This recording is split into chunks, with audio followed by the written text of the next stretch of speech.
더불어민주당이 이른바 검수완박 입법 여부를 논의하기 위한 의원총회를 시작한 가운데 의원총회에서 어떤 결론이 도출될지 긴장감이 커지고 있습니다. 이 시각 정치권 이슈 곽관용 국민의힘 남양주을 당협위원장, 최지은 전 더불어민주당 선대위 대변인과 함께 짚어봅니다. 안녕하십니까? 안녕하십니까? 네, 어서 오십시오.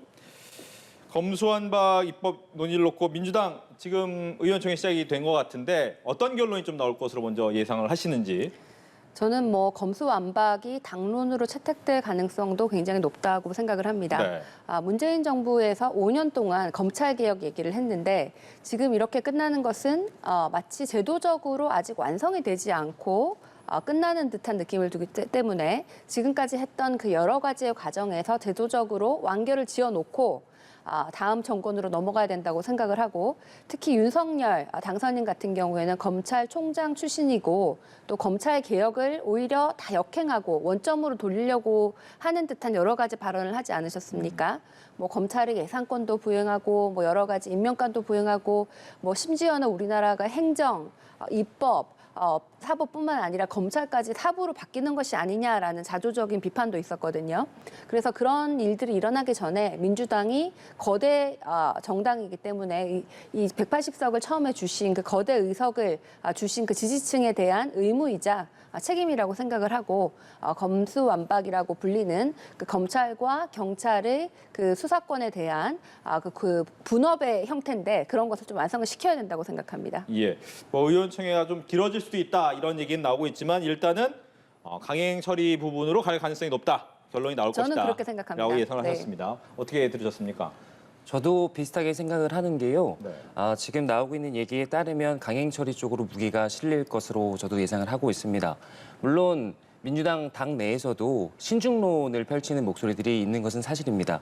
예를 들어서 조응천 비대위원의 경우에는 이것이 과연 무엇을 위한 검수완박 법안이냐, 무엇을 위한 강행 처리냐, 꼭 지금 해야 하느냐, 그렇다면 대안은 무엇이냐라는 등의 어떤 비판적인 목소리를 내부에서 내고 있는데요.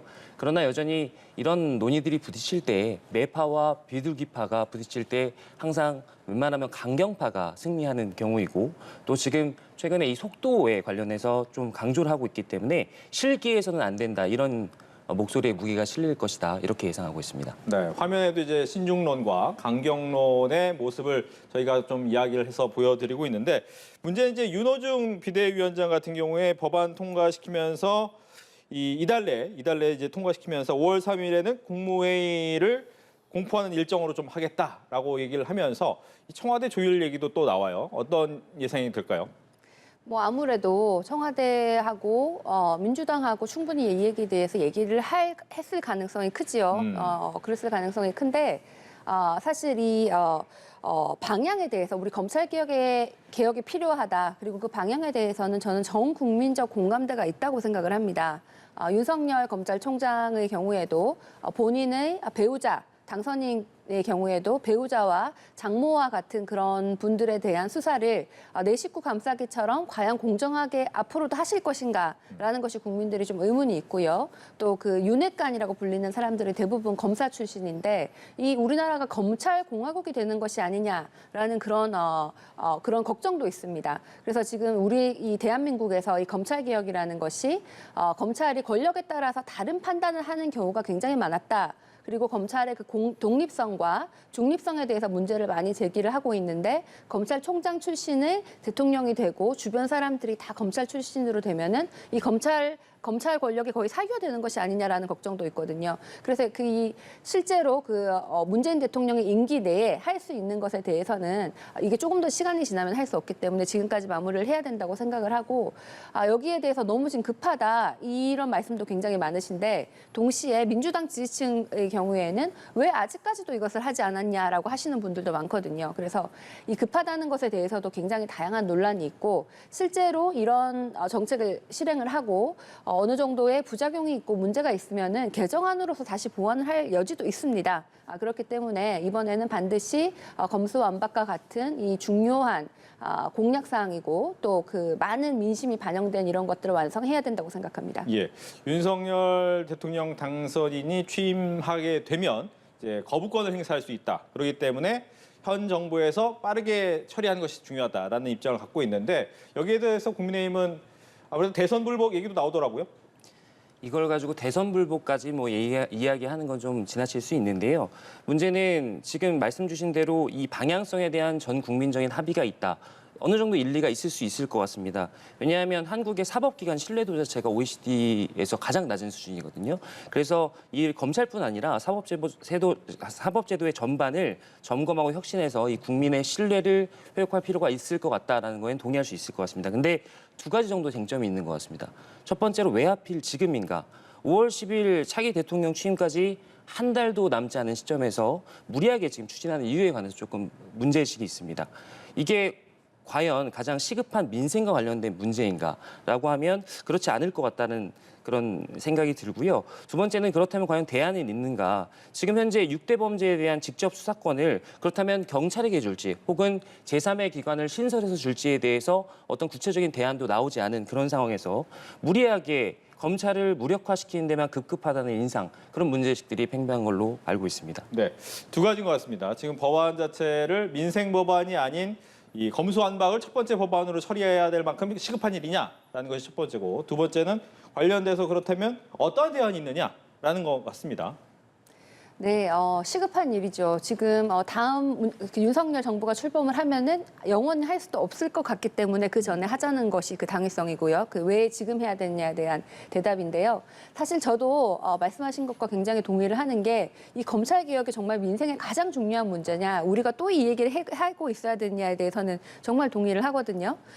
실제로 2020년도에 제가 처음에 정치 입문을 해서 저는 경제학자인데 모든 사람이 검찰 개혁 얘기만 하고 있고 경제 전문가인 저한테도 검찰에 대해서 물어보니까 이거는 뭐 제가 아침에 일어나서 저녁까지 뭐 차를 타고 뭐 주거 생각을 하고 뭐 교통 문제를 생각하고 이 제 삶에 검찰과는 아무런 상관이 없는데 이런 민생에 대해서는 아무도 뭐 교통 정책이나 뭐 부동산 정책에 대해서도 심지어 얘기를 하지 않고 검찰만 얘기를 하고 있는 그 상황이 굉장히 안타까웠고 저는 그 결과가 윤석열 검찰총장이 대통령이 된 거라고 생각을 하거든요. 그래서 이것은 옳지는 않다는 건 알겠습니다. 그런데 이렇게까지 얘기를 많이 해놓고 이 종지부를 찍지 않으면은 그럼 그 얘기는 왜 한 겁니까? 그래서 여기에 대해서 종지부를 찍어야 오히려 다른 얘기를 할 그 여지가 생기고 그 공간이 마련이 된다고 생각을 하기 때문에 이번에 좀 하고 넘어갔으면 좋겠다라고 생각을 하고요. 그러면은 이 구체적으로 뭐 어떻게 하겠다는 거냐에 대해서는 대안이 없는 것이 아니라 너무 많은 의견이 있고 각자의 의견이 다르시기 때문에 거기에 대해서는 뭐 의원총회라든지 다양한 의견들을 모아가지고 가장 합리적인 방안으로 할 것이라고 생각을 하고요. 사실 우리가 돌아보면 과거에 의학 개혁을 할 때도 의학 분야에서 의사가 진료하고 약사가 약을 주는 것에 대해서도 의사 반발이 굉장히 많았습니다. 다른 나라에서는 당연했는데 한국에서는 그렇지 않았는데 그걸 바꾸려고 할 때 반발이 굉장히 많았는데 저는 지금 그때가 떠오르는데요. 검찰과 그 경찰이 수사를 하고 경찰이든 다른 데서 수사를 하고 검찰은 수사권을 갖지 않는 것이 굉장히 많은 나라에서는 보편화된 것인데 한국에서는 그동안 검찰이 그 군부 독재 시절과 이런 것을 통해서 과한 권력을 가지고 있는데 그것을 정상화하는 것이 마치 큰일이나 날 듯이 이렇게 검찰이 강하게 저항을 하다 보니까 이런 일이 너무 오래 걸리고 너무 과장돼가지고 모든 민생을 잡아먹는 그런 안타까운 결과를 초래하지 않았나 싶습니다. 네, 반박 듣겠습니다. 다시 한번 말씀드리지만 사법제도에 대한 신뢰를 회복하는 어떤 그런 제도적인 개혁, 이런 것들에 대해서는 큰 방향성에서 저는 일부 동의할 수 있을 것 같습니다. 그러나 오히려 제가 우려하는 것은 사법제도에 대한 신뢰 회복이라는 이 좋은 취지가 자칫하면 일각에서 나오는 것처럼 지난 5년간의 그 정권에 대한 권력 수사, 그거를 받는 것을 두려워해서 지금 이렇게 시급하게 추진하는 게 아니냐, 이런 우려로 오히려 이 좋은 취지가 왜곡될 수 있을 것 같다라는 저는 우려가 있거든요. 거기에 대해서는 어떻게 생각하시는지 궁금합니다. 예, 뭐 나왔던 것 중에 하나가 핵심 관계자들의 이제 수사를 방해하려는 목적 아니냐라는 부분인 것 같아요.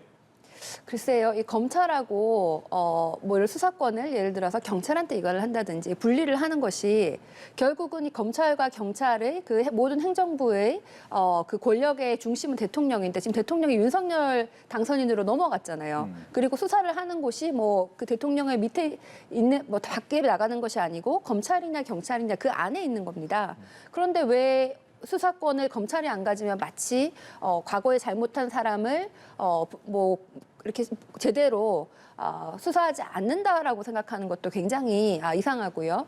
그러면은 그럼 그동안 검찰은 골라서 수사를 했냐? 오히려 이렇게 묻고 싶거든요. 그러면은 그동안 이제 김건희 씨가 예를 들어서 주가 조작을 얘기를 했는데 굉장히 오랫동안 뭐 혐의가 나지 않고 있었지 않습니까? 그리고 얼마 전에 한동훈 검사장 같은 경우에도 뭐 핸드폰을 주고도 비밀번호를 주지 않아가지고 이 내용을 알 수도 없는데 증거를 확보하지 못했다고 무혐의가 나지 않았습니까? 근데 민주당 측에서는 왜 이렇게 검사도 제대로 하지 않고 무혐의를 주냐 이렇게 얘기를 하고 국민의힘에서는 왜 빨리 안 주고 정권이 바뀌어서야 주냐 이렇게 얘기를 하거든요. 결국은 이 정권에 따라서 검찰이 수사를 마음대로 골라서 한다, 자기 식구 감싸기를 한다라는 의혹이 들기 때문에 이런 얘기가 나온 것이지 않습니까? 그래서 이거는 그러면은 지금 검찰 수사를 만약에 조정을 하지 않으면 그럼 윤석열 후보의 제 식구 감싸기에 이용될 수도 있는 것이고, 그리고 실제로 검찰의 그 수사권을 경찰에 준다고 해도 또 이것이 윤석열 당선인의 그런 힘이 전혀 영향을 미치지 않는다고 할 수도 없는 것이기 때문에 어느 한쪽이 한 정당에 유리하다라고 해석하는 것은 굉장히 잘못된 왜곡된 방식이라고 생각합니다. 네. 저도 그렇지 않기를 바랍니다. 그리고 윤석열 당선인께서도 당선 이후에 본인이 당선되시더라도 어떠한 정치 보복이 없을 것이다라고 공언하신 만큼 잘못이 있다면 명명백백히 공정하게 수사가 진행될 것으로 믿고 있습니다. 그러나 저는 왜 자꾸 그 검찰이라는 어떤 특정한 정부 조직에만 이렇게 칼날을 겨누는지에 대해서 본질적인 의문을 좀 가지고 있는 게요.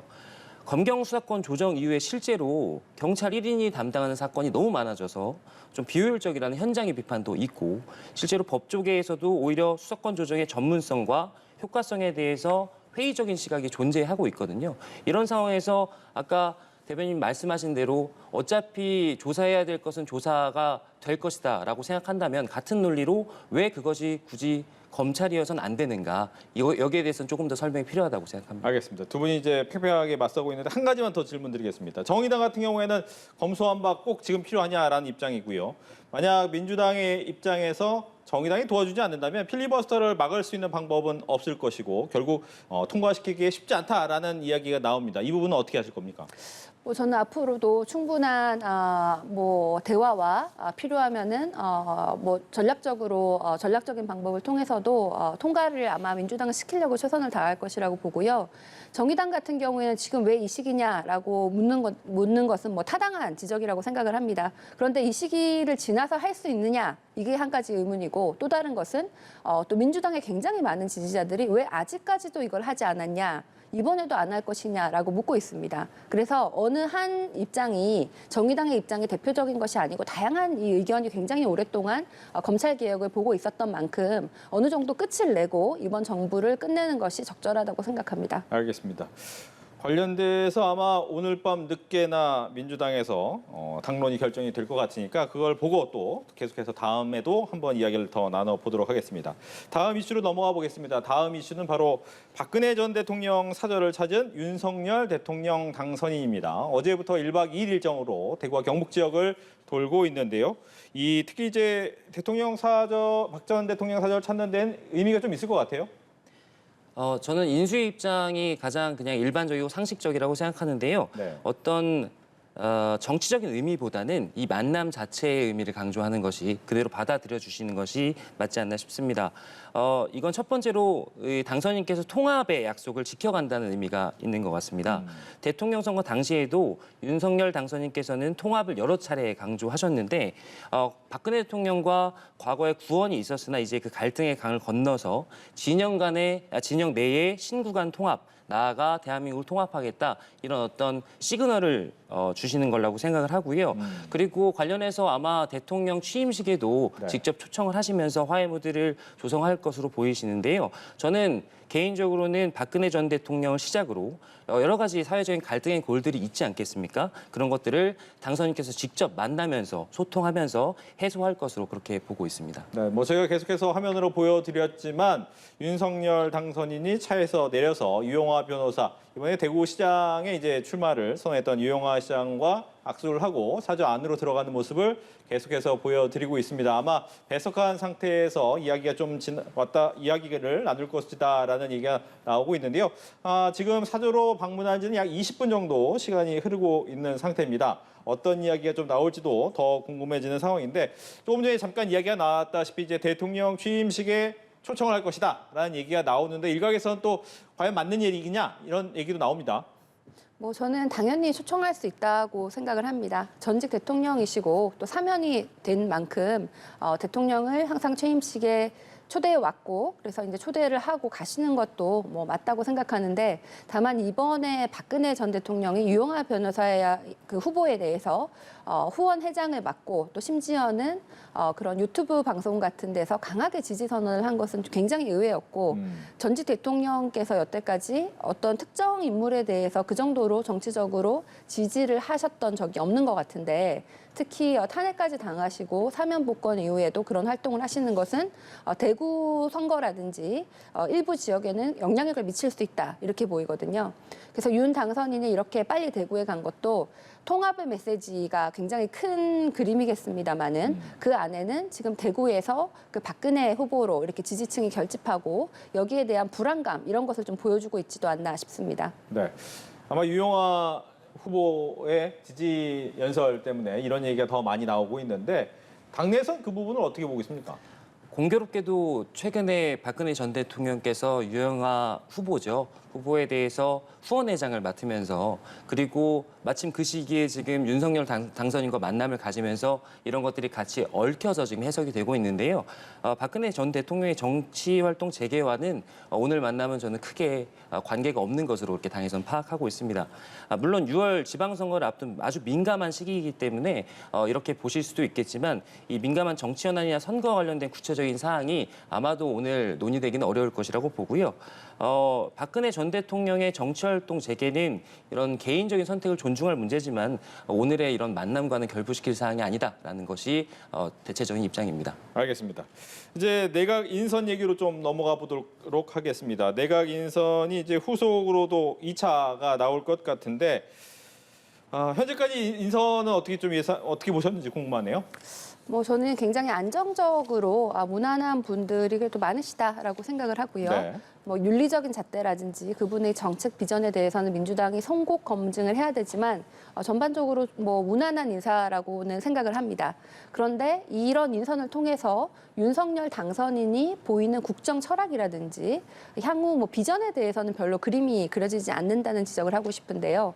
예를 들어서 조 바이든 대통령 같은 경우에는 당선 이후에 원래 당선 전에 내각을 미국과 같이 꾸리겠다라고 말을 했고, 심지어 그 이후에 내각이 다양한 뭐 연령, 다양한 계층, 다양한 인종 이렇게 내각이 구성이 됐고 굉장히 보기가 좋았고 거기에 대해서는 많은 호평을 받았는데, 뭐 윤석열 당선인 같은 경우에 능력주의 이거 하나가 지금 말씀을 하셨는데, 실제로 그럼 여성이나 청년에는 능력 있는 사람이 없는 것인지, 뭐 그 5, 60대의 서울대 출신 남성이 아니면은 다 능력이 없는 것인지도 모르겠고, 또 이 능력주의라는 잣대가 굉장히 주관적이지 않습니까? 뭐 뭘로 평가를 했는지 모르겠지만 윤석열 당선인과 뭐 어린 시절에 친했다, 아니면 뭐 관계가 있다, 이런 것이 과연 능력주의의 잣대인지 이런 것을 잘 모르겠기 때문에 이번 내각 인사가 무난한 인선이면서도, 그래서 앞으로 윤석열 정부는 어떻게 될 것인가에 대한 그 그림이라든지 본인이 말했던 그 능력주의가 어떻게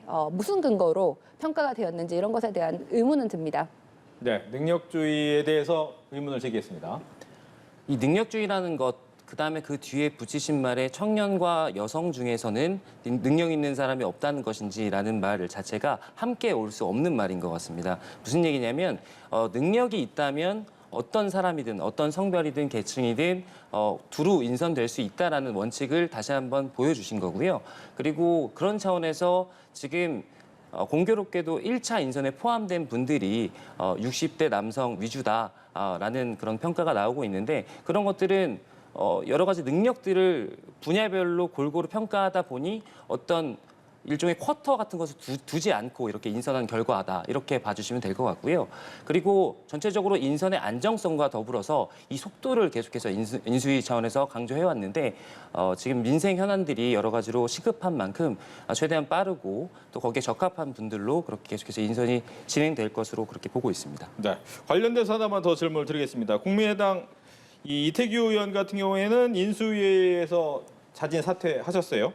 그러다 보니까 이거 혹시 윤석열 당선인과 안철수 인수위원장과 사이에서의 균열이 아니냐, 파열음 아니냐라는 얘기가 나오고 오늘 같은 경우에 안철수 위원장 같은 경우 이 인선에 대해서 조언할 기회가 그렇게 많지 않았다. 또 이런 얘기도 했단 말이죠. 분위기가 어떻습니까? 일각에서는 안철수 인수위원장께서 또 그 가까운 분들께서 조금 서운함을 가지고 있는 게 아니냐 이런 분석들도 나오고 있는데요. 인수위에서 공식적으로 이야기한 것처럼 내부적으로 어떤 내용이 있거나 혹은 갈등이 있거나 한 건 사실이 아닌 걸로 보입니다. 오늘 이태규 인수위원께서 사퇴를 선언하신 것도 개인적인 이유가 있었다라고 안철수 인수위원장께서 그렇게 밝히셨거든요. 그리고 저는 일각에서 나오는 것처럼 어떤 인선에서 안철수계, 소위 말하는 안철수계 인사들이 많이 포진되지 못한 것에 대한 서운함이라기보다는 지금 행정안전부 장관으로 하마평에 올랐었던 이태규 인수위원께서 어쨌든 법무부와 행안부 관련해서는 정치권 인사가 아닌 전문성을 가진 인사를 선택하겠다라는 기조에 따라서 부담을 주지 않기 위해서 자진해서 먼저 그런 선택을 한 것으로 볼 수 있겠다 그렇게 생각하고 있습니다. 알겠습니다. 끝으로 이제 정부와 새 정부 간의 충돌 또 이제 이 세금 때문에 한번 또 세게 붙지 않나라는 생각이 드는데 이 양도세 중과 배제 부분에 대해서 바로 못 받겠다고 한 이유는 어디 있을까요? 저는 지금 인수위가 속도 조절이 조금 필요하다고 생각을 합니다. 예를 들어서 용산 이전 같은 경우에도 꼭 그 5월 10일까지 가야 하나, 뭐 5월 15일에 가면 왜 안 되고 6월 달에 가면 왜 안 되냐 이런 생각이 들거든요.